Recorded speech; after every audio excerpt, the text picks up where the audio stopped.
Oke, kita ketemu lagi. Dan kali ini kita akan menyelami sebuah kisah yang luar biasa kelam.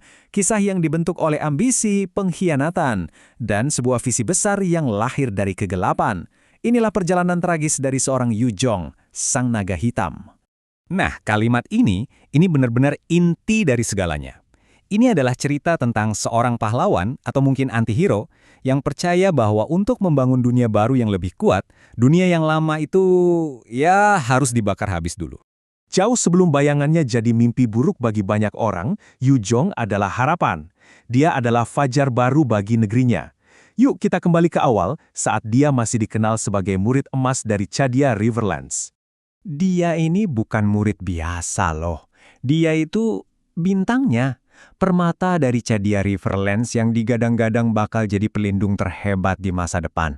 Bakatnya itu nggak ada tandingannya, dan ambisinya, membara lebih terang dari siapapun. Dan dia nggak sendirian waktu itu. Di sisinya selalu ada Baxia, sahabat terbaiknya. Mereka itu udah kayak saudara, duo dinamis yang seolah ditakdirkan buat menjaga keharmonisan negeri ini. Dan ikatan inilah yang membuat pengkhianatan yang terjadi nanti terasa begitu menyakitkan.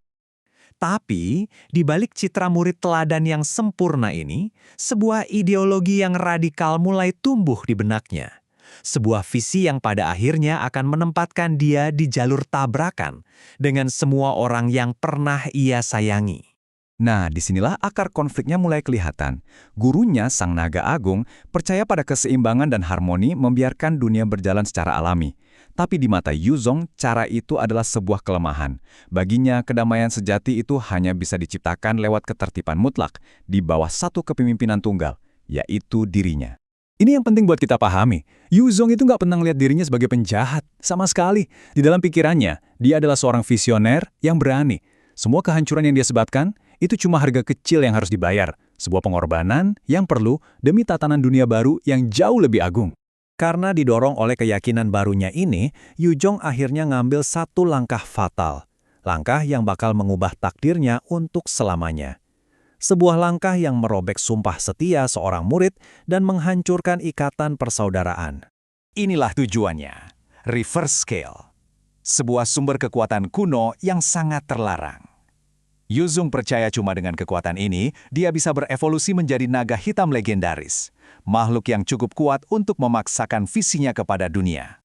Dan disinilah semuanya hancur berantakan. Coba bayangin, tragedi ini, demi ambisinya, dia harus mengangkat senjata melawan gurunya sendiri, mentor yang membesarkannya, dan juga melawan sahabat terbaiknya Baxia. Dalam pertempuran yang dahsyat itu, dia kalah. Tubuhnya hancur lebur dan dia terlempar ke jurang yang gelap, dianggap mati dan dilupakan oleh dunia. Tapi, kalian kira cerita Yu Zhong selesai di situ? Oh, tentu tidak. Dari jurang keputusasaan itu, dia tidak kembali sebagai pria yang kalah. Dia kembali sebagai kekuatan alam yang tak terbendung. Kekalahan itu bukannya memadamkan apinya, malah justru menempa kebencian dan ambisinya jadi sekeras baja. Jiwanya bangkit lagi dari jurang, bukan lagi sebagai seorang murid, tapi sebagai perwujudan dari dendam itu sendiri. Lebih kuat, lebih fokus, dan didorong oleh satu tujuan yang membara, merebut kembali takdir yang ia yakini telah dirampas darinya. Yu Zhong yang kembali ini beda banget. Dia bukan lagi murid idealis. Dia adalah seorang pemimpin yang sangat karismatik sekaligus manipulatif. Dengan kata-katanya, dia bisa memikat pengikut. Dengan kecerdasannya, dia bisa memecah belah lawannya. Dia nggak cuma kembali sendirian, dia kembali dengan membawa pasukan di belakangnya. Sekarang, dengan kekuatan dan pengikut yang ada di belakangnya, Yu Zhong siap untuk mewujudkan visinya. Dan dia nggak peduli berapapun harga yang harus dibayar untuk itu. Dan kekuatannya? Wah, ini benar-benar mengerikan. Dia bisa menyerap esensi kehidupan dari musuhnya hanya dengan satu sentuhan. Tapi yang paling menakutkan adalah transformasinya.